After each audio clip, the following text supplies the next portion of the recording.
দীর্ঘদিন কন্টেন্ট করে মিলল না সফলতা, ব্যর্থ হয়েছে কিসে শুনুন সেই কথা।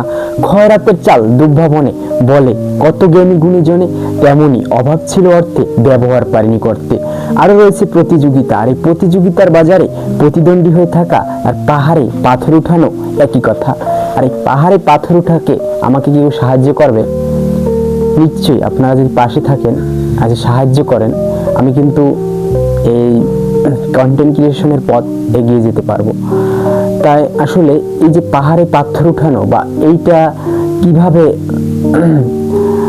যাচ্ছে না এবং আমাদের করণীয় কি, এই বিষয়টি নিয়ে আমি আপনাদের সাথে একটু ধারণা তুলে ধরতে চাই। যেমন আমার কয়েকটি লাইন দেখা রয়েছে। এই প্রতিযোগিতার সমাজে সামান্য চেষ্টা ও অল্পতে থাকি যদি সন্তুষ্ট, ইতিহাস হবে না, হবে বেদনাদায়ক গল্প। তেমনি প্রতিটি মানুষের জীবনে থাকে কিছু স্বপ্ন, তেমনি আমার জীবনেও কিছু ছিল স্বপ্ন। স্বপ্ন দেখতে দেখতে চলছিলাম লক্ষ্যের পথে পথে, লক্ষ্যে যেতে পারিনি, পড়ে আছি কিছুটা পাশে। চিন্তা ভাবনা ও ইচ্ছা শক্তি যদি না থাকে অটল, প্রতিযোগিতায় হেরে যাবে, হবে না কখনোই সফল। লক্ষ্য থাকতে হবে মঙ্গল গ্রহ করিব জয়, চাঁদে পড়াটাও কম কিছু নয়। মানুষের কাজে মানুষই তো দেবে বাধা, এটা কি তো বলে প্রতিযোগিতার, এটাই ভারসাম্যতার খেলা।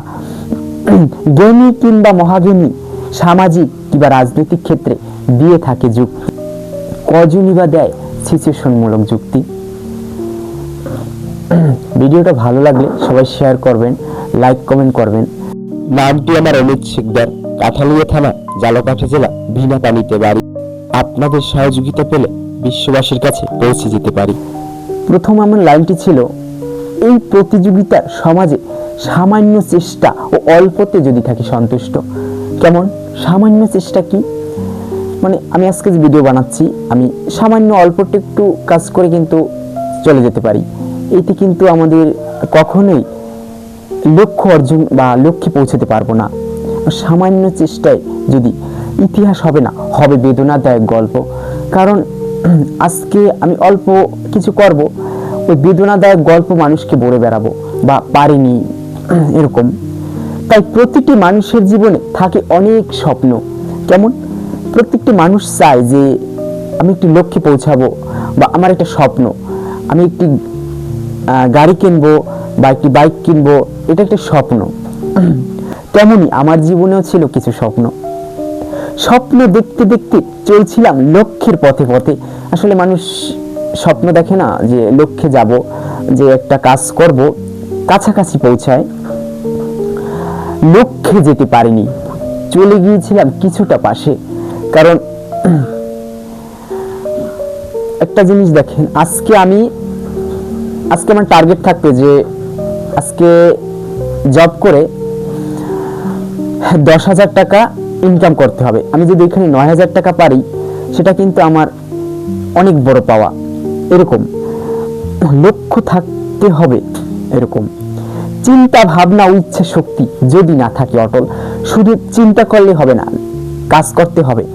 এই জন্য চিন্তা ভাবনা ও ইচ্ছা শক্তি যদি না থাকে অটল, প্রতিযোগিতায় হেরে যাবে, হবে না কখনোই সফল। আসলে আমাদের প্রত্যেকটা জায়গায় প্রতিযোগিতা,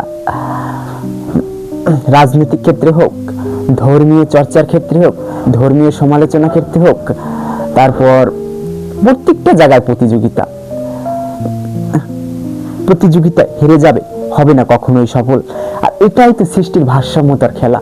কারণ আজকে আমি একটি কাজ করতেছি, ধরুন আজকে আমি আমাদের রাস্তা বা আমাদের পাড়া থেকে যদি একটি গাড়ি চালাই, 2 লাখ 3 লাখ টাকা দামের একটি গাড়ি যদি চালিয়ে যাই বা একটি বাইক নিয়ে বের হই, এখন যারা পারবে না তারা কিন্তু আফসোস করবে। এই জন্য তো বলা হয়েছে যে এটা হচ্ছে সৃষ্টির ভারসাম্যতার খেলা। কঠোর পরিশ্রম করে কিন্তু আগাতে হবে। যে কঠোর পরিশ্রম করবে সে কিন্তু গন্তব্যে পৌঁছাতে পারবে। আরো রয়েছে জ্ঞানী কিংবা মহাজ্ঞানী, সামাজিক কিংবা রাজনৈতিক ক্ষেত্রে দিয়ে থাকে যুক্তি। আসলে এই যে যারা যুক্তি দেয় বা যুক্তির কথা বলে বা এটা যে কাজ করে, সে কিন্তু সিচুয়েশনমূলক কথা বলে না। কারণ আজকে আমার জায়গা থেকে বা মানুষের জায়গা থেকে বা ব্যক্তির জায়গা থেকে যে একটি সিচুয়েশনমূলক কথা বলবে, বা আমার জায়গা বা ব্যক্তির জায়গা বা আপনার জায়গা থেকে সে তো জানে না যে আমি তার জায়গায় বসে যে কথাটা বলছি বা আমার মতো আমি বলছি, কিন্তু তার যে ক্ষতি হচ্ছে কিনা, তার যে কোনো কাজে আসবে কিনা, তার কোনো দিক থেকে হোঁচট খাচ্ছে বা সরে যাচ্ছে কিনা এটা ভাবে না, জ্ঞানী সিচুয়েশনমূলক যুক্তি দিতে পারে না। আপনাদের জন্য বা কন্টেন্ট ক্রিয়েশনের জন্য যে ভিডিওটা তৈরি করলাম, এই যে ভিডিওটা তৈরি করছি, and আপনারা যদি সহযোগিতা না করেন বা আপনারা যদি লাইক কমেন্ট শেয়ার না দেন, তাহলে কিন্তু আমি কিন্তু আগাতে পারবো না। এই যে আমরা বলি যে একে অপরের উপর নির্ভরশীল, কে আমার ভিডিও আপনি দেখবেন, আপনার ভিডিও আমি দেখব, এই যে একটা একে অপরের উপর নির্ভরশীল, এই একে অপরের উপর নির্ভরশীল হয়ে কিন্তু চলছে।